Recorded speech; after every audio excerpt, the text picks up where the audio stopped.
My last two questions are ones that are related to Live Like Fred. So the first question is, what does it mean to you to live like Fred? Hmm. Wow. Um, I think it's about like every human being has goodness in them. I know there's some people that are like, well, what about like people that do like really horrific things to other human beings? I don't think that anybody is like innately bad, like bad. I don't I personally don't believe that. I think that we all have something in here that's like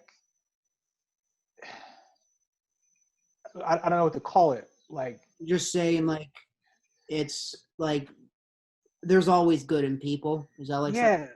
yeah, and as it right as an extension of that, when you talk about live like Fred, it's like how do we how do we find that in people? Like how do we look at people who come from different backgrounds, who someone might be saying to you, I don't like you, like I hate you, I I wish the worst for you. And it's like,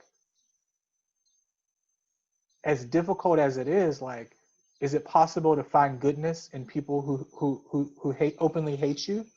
Um, some people don't agree with that, and that's okay. I just think that I've gone through a lot of like personal and professional and like spiritual development programs and trainings, and I really think that, and we talked a lot about like having courageous conversations. So to be able to have a conversation with somebody who doesn't like you, or they don't like your friends, or they don't like your beliefs, or they don't agree with your values, like those are the kind of conversations that I want to have. And in living like Fred, it's like, how do I find goodness in those conversations? It's exhausting, it's tiring to do that, right? You gotta put on your armor, you gotta pour a lot out. But I love when I have those conversations, and at the end of them you're like, wow, like, I feel like I know this person better, and i don't I don't feel fearful or angry or hatred based on their fear or anger or hatred that they have toward me. And even at the end of the conversation, if they're still like, I'm still unsure about how I feel about you or your friends or your family, it's still like, okay. It's like I only know how to live with love. Like, so I can only give you love. Like I'm not, I don't want to return hatred with hatred. Like I just want to, you give me one scoop of hatred, I'm going to give you two scoops of love. Like that's just how I operate.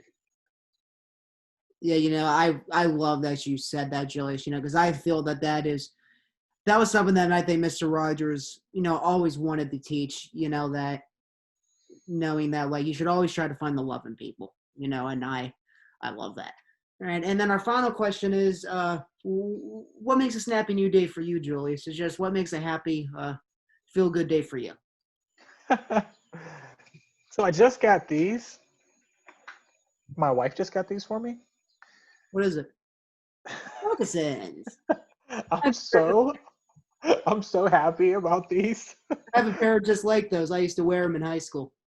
I've been like, so for the past like, I don't know, forever years, I've been like, I need some Sperry's. I need some Sperry's. Like, and she just got me some slides.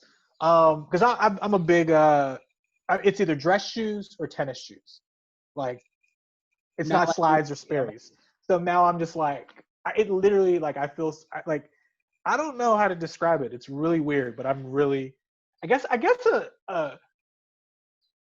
great pair of shoes, right? And you think, even thinking about Mr. Roger, right? He was would always come in, and wouldn't he like change his shoes? Yeah, Wouldn't yeah. he, He like, would change. He had dress shoes on, and he would change into like blue shoes. Yeah, kind of like the one you showed us. And he did that to symbolize as like a comforting way. Knowing yeah, knowing that like it's not going to be intense. Like this is something that should, like he was pretty much saying the children like you can watch this. It's going to be comforting. It's going to relax you. Yeah, that's it. Like, you know, it now with everything that's happening, eh, this is the the final thought that I'll give. Everyone is stressed out. Like everybody's like you you can't find a human being on the planet and you're like, are you not stressed or anxious? Like they're going to be one or the other, right? Or both. So any way that we can bring peace or calm or love into people's spaces, that brings me joy right now. Like however to do that. And for me right now, it's rocking these shoes and like and not having to wear like my 7-year-old like tennis shoes that I'm like, all right, I'm probably gonna throw these away now because I got some Leaf now. cheap. Now you can throw those away now. Yeah, it feels good. So yeah, just the simple things. The simple things, bring me that kind of joy. Man, Julius, thank you so much for taking some time out of your day to talk to me. I really enjoyed our conversation. I love everything that you do with Steel City Smiling. We will make sure to put links down below if you would like to find out more about Steel City Smiling. So, Julius, thank you so much for taking some time out of your day, and I wish you nothing but the best with Steel City Smiling. Sure. Thank you. I appreciate it.